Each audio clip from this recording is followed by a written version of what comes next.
Today is July the 31st. It's hard to believe that today is the last day of the month. The past months have been quite a journey, haven't they? Hard, confusing, difficult, at times blessed, and certainly they've been filled with grace. July the 31st, I like to look sometimes at what happened on the particular day we're on in years past, centuries past. I came across an article that said on this date in 1922, an 18-year-old Ralph Samuelson rode for the first time something he invented, water skis. Then I did find another article that said it was on a different date in July of 1922, but it doesn't really matter. He did in Minnesota for the first time what must have been a remarkable sight for people to see.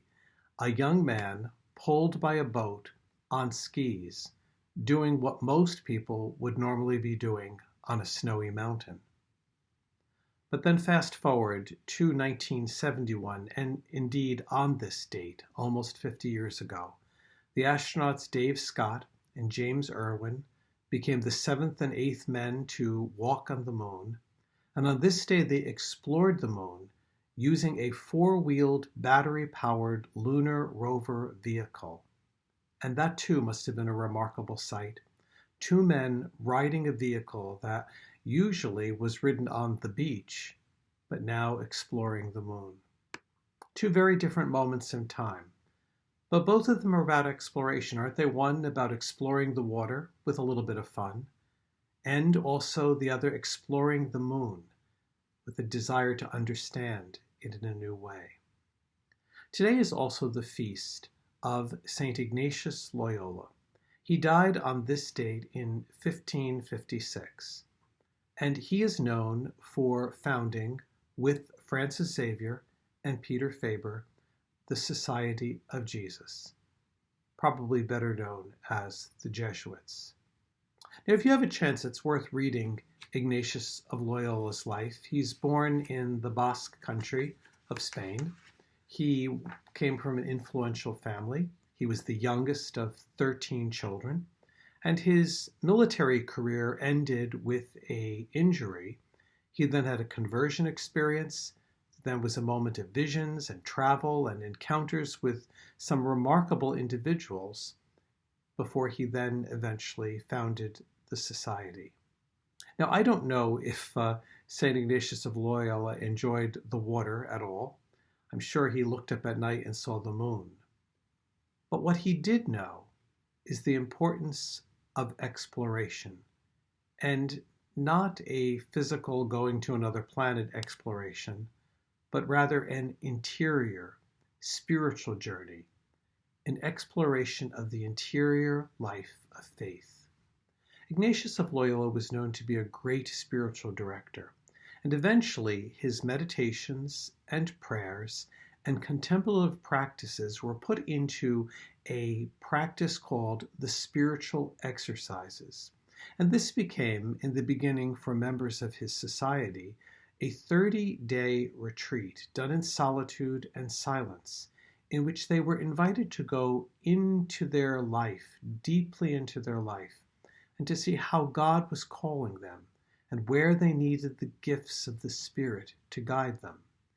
In more modern times, these spiritual exercises have been developed for lay people to use as well in their daily life. Today's Gospel for the Feast of St. Ignatius focuses on an important moment in the teaching of Jesus as recorded by Luke. It's a moment in which Jesus is saying that being a disciple is not only about doing things, serving, forgiving, standing with people in their need, but he says it's also an interior journey, one in which I explore what are my motives for what I do. How do I understand who I am and who I am called to be?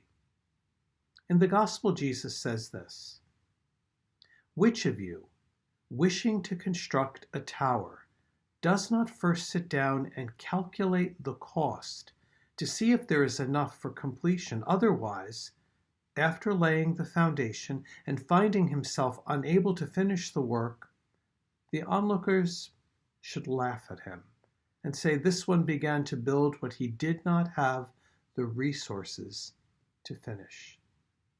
The resources to finish. I'm sure Ralph Samuelson had to figure out for quite a while how to make those skis work on the water, or he would have been the laughing stock of people watching him. I'm sure that the team at NASA had to figure out for a long time how to make that lunar rover work. Otherwise, there could have been disaster on the moon on that July day. Heeding the words of Jesus, St. Ignatius understood that the spiritual life had to be worked on and nourished. It had to be developed for each person, because if it was not developed, if there wasn't a spiritual component and base of a person's life, then any good work was simply the work of a nice volunteer, not that of a disciple. As we now move into the next month, there's lots of planning that many of us are trying to do, still trying to figure out how we're going to go back to school, what going to college will or will not look like, what the return to work will or will not be. There's a lot that we're thinking about and challenged by and changed because of this pandemic. But on this July day, I believe that St. Ignatius of Loyola looks at each one of us and he asks us to sit and be quiet, not for a month, not for a week, not for an hour. How about for 10 minutes? And for some of us, that can be a stretch. 10 minutes. And to ask yourself the question, what has my spiritual life been like? What has been the spiritual journey for me over these past 5 months since the pandemic began in our area? And to ask yourself, where is it now? And what do you need to strengthen your interior journey? Maybe it is prayer. Maybe it is something more formal like the rosary or going to daily mass. Maybe it's reading the Bible. Maybe it's also just contemplation, taking a long walk if you're at the beach, maybe early in the morning, just watching those waves crash. Or if you're at home at night, looking up at the night sky and seeing the moon shining above you. What do you need from God right now to help you make sense of a world that at times seems senseless? What do you need from God? What gifts of the Spirit are you looking for to strengthen your vision, to deepen your joy, to help you find the way? In his spiritual exercises, St. Ignatius writes these words, "Take and receive, O Lord, all my liberty, my memory, my understanding, and all my will, all that I have and all that I possess. All this you have given me, Lord, and I return them to you. Everything is yours. Dispense them according to your good pleasure. Give me your love. Give me your grace.